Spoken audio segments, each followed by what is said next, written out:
Hello and welcome to the news script. अभी recently Bharat सरकार का एक निर्णय काफ़ी चौंकाने वाला रहा है। भारत ने गुरुवार को United nation human right commission में चीन के शिनजियांग क्षेत्र में मानवाधिकार की स्थिति पर बहस करने के लिए लाए गए एक ड्राफ्ट रिजोल्यूशन पर वोटिंग में भाग नहीं लेने का निर्णय किया।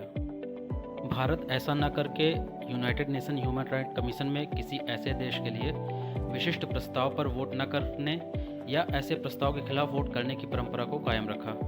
बताते चले कि United nation human right commission में वर्तमान में कुल 47 सदस्य हैं। इससे पूर्व रूस भी इस परिषद का सदस्य था, लेकिन यूक्रेन संघर्ष के बाद रूस ने परिषद की सदस्यता का परित्याग कर दिया था।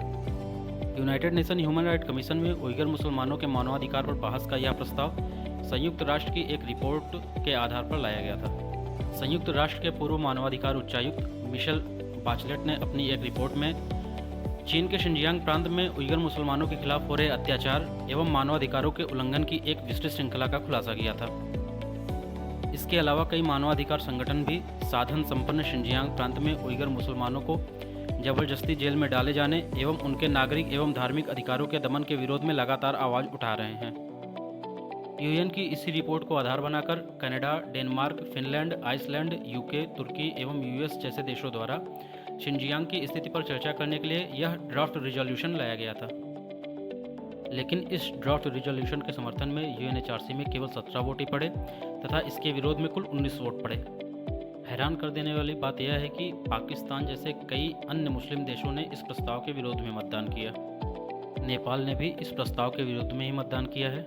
और सबसे ज़्यादा परेशान करने वाली बात यह है कि भारत, ब्राज़ील, यूक्रेन जैसे 11 सदस्य देशों द्वारा इस वोटिंग प्रक्रिया में भाग ही नहीं लिया गया, जबकि यह माना जा रहा है कि रूस यूक्रेन संघर्ष में चीन पूरी तरह रूस के साथ खड़ा है। फिलहाल इस प्रस्ताव के विरोध में पड़े मतों को बहुमत हासिल हो गया और यूएनएचआरसी में चीन के खिलाफ लाया गया यह प्रस्ताव पारित नहीं हो सका। चीन के खिलाफ लाए गए इस प्रस्ताव में भारत के वोटिंग प्रक्रिया में भाग न लेने पर एक तरफ जहां अंतर्राष्ट्रीय समुदाय हैरान है, वहीं राष्ट्रीय स्तर पर विपक्षी दल भी सरकार के इस कदम की आलोचना कर रहे हैं।